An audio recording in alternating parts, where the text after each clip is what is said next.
I get it, you looking at a big-ticket workstation and wondering if it's worth the cash, especially when you've probably seen a couple of spec sheet videos that sound more like a sales pitch than real advice.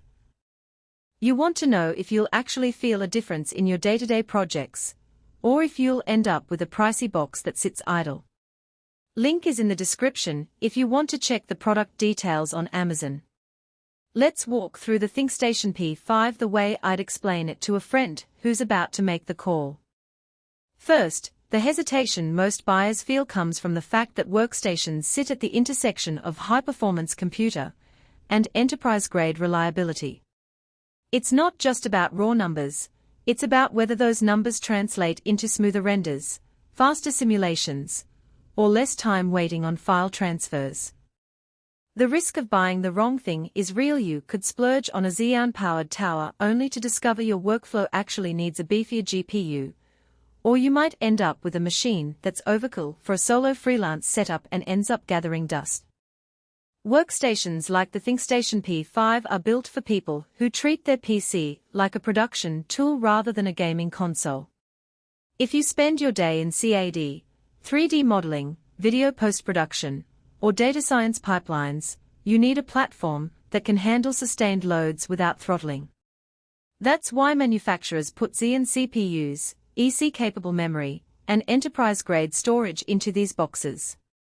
The idea is that you can run long simulations or render farms overnight and wake up to finished results, not to a system that crashed or corrupted data.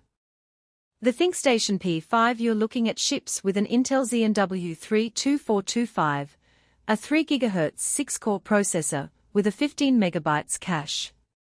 Paired with 64 GB of RAM and a 2 TB PCIe Gen4 SSD, you're getting a machine that's ready for heavy multitasking right out of the gate. In practical terms, that means you can have a 4K video editing timeline open, a complex SolidWorks assembly loading, and a Python data analysis notebook running simultaneously without feeling the lag that a typical desktop would show. The SSD's Gen 4 interface also means those massive project files load in seconds instead of minutes, which is a tangible time saver when you're racing against a deadline.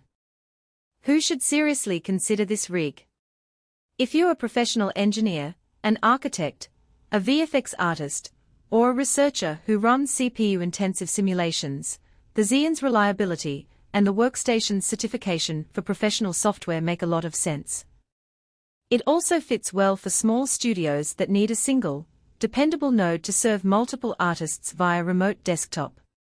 The 64 GB of RAM gives you room to keep large datasets in memory, and the 2 TB SSD provides enough fast storage to keep your current projects and a backlog of archived work without constantly juggling external drives.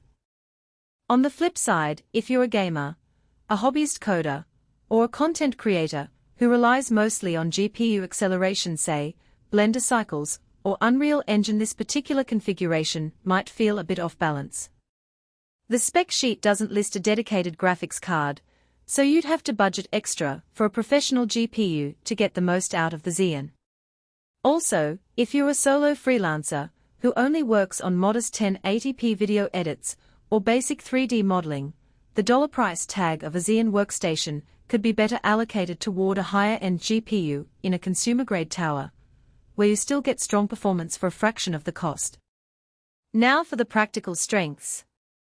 The Xeon processor is designed for error-correcting code, ECC, memory support, which helps prevent data corruption during long runs, a feature you rarely see in consumer laptops, but is gold for mission-critical work. Windows 11 Pro adds native BitLocker encryption and group policy tools, making it easier to keep client data secure when you're on the road. The PCIe Gen4 SSD isn't just fast on paper. In my tests of similar drives, copying a 200 GB project archive took under a minute, cutting down the usual wait for the drive downtime.